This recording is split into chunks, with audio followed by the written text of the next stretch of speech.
Hey, what's up? This is Chosen, and we are getting word that the blood-soaked jade and a bug that it had in relation to the necromancer and its summons is going to be fixed this update and going to be working properly, which is a big buff that was hurting how good the minions were for the necromancer because it wasn't functioning properly. So I think this is a big deal, and I think that the necromancer has already been one of the more insane classes in Diablo Immortal. But what we're going to do in this video is talk about everything revolving around that topic. So let's get into it.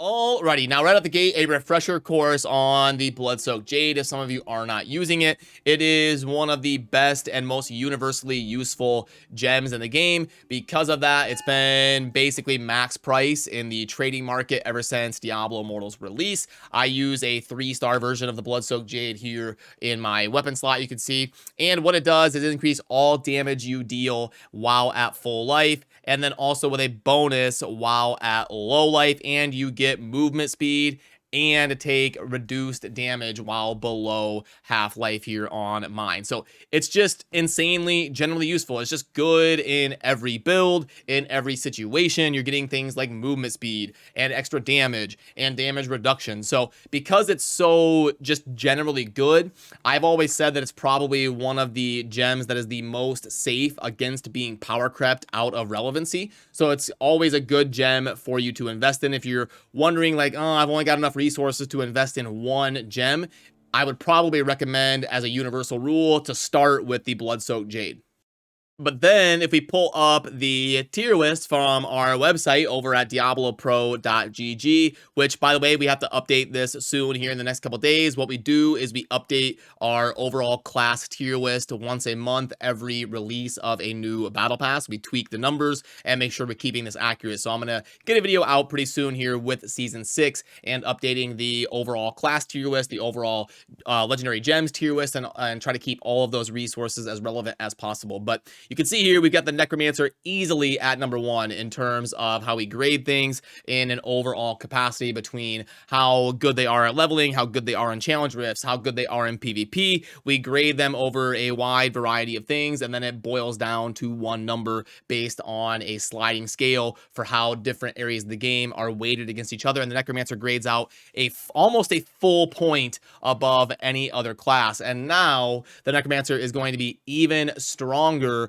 once we get the Blood-Soaked Jade bug fixed for its minions. And there is also, I don't play the necromancer, but I know a lot of friends who do. My good friend DM Diablo Immortal, I've talked to about this and stuff. But there's also a bug revolving around seeping bile that I've heard a lot about with the necromancer. So I wonder if they're going to fix the Blood-Soaked Jade at the same time they fix the seeping bile and all that. If they do, then all this stuff is going to help the necromancer tremendously. So what I'm probably going to do is wait until we get these bug fixes done in game and we see, you know, did it end up being a bigger impact than we thought, or was it less of an impact than we thought? And then I'm going to get together with some other content creators, some other people in the community, and then we will try to reassess these different ratings based on the different things that are coming to the game. We've got a pretty big update. Obviously, I did a video here on the channel about server mergers and server transfers and all of that. That is probably one of the biggest things to happen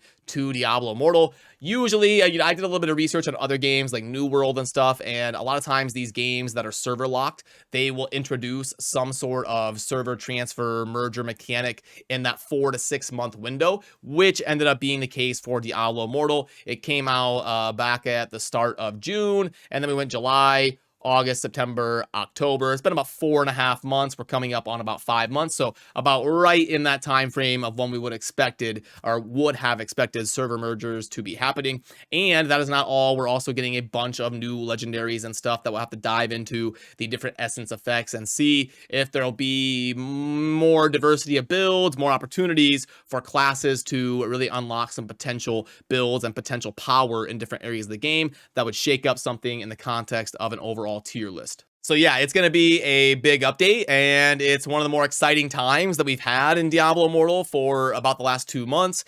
People were a little bit excited for the big new warband stuff, but that wore off in about 12 hours, let's be honest. So, you know, I do think the ancestral weapons and stuff like that was a cool idea, but we really needed more active servers and we needed a way to get the community together. So I think for the first time in like 2 or 3 months, there's going to be some genuine excitement again in a positive direction around Diablo Immortal, and hopefully the game and the community and everything can really capitalize on that and get things ramping up in the future. I'll do a video here on the channel within a week or two, and we'll talk about the health of the game. We'll talk about how the numbers are scaling and if things are growing or if it's nose diving or whatnot. I'll keep you in the loop on how everything is shaking out. But let me know down below what you think about the changes to Necromancer. If you have a lot of experience on Necromancer, would love to hear your input on some of these bugs around Seeping Bile and Blood-Soaked Jade, and if that'll be a minor, like a minor increase in power or a huge increase in power and all that. I think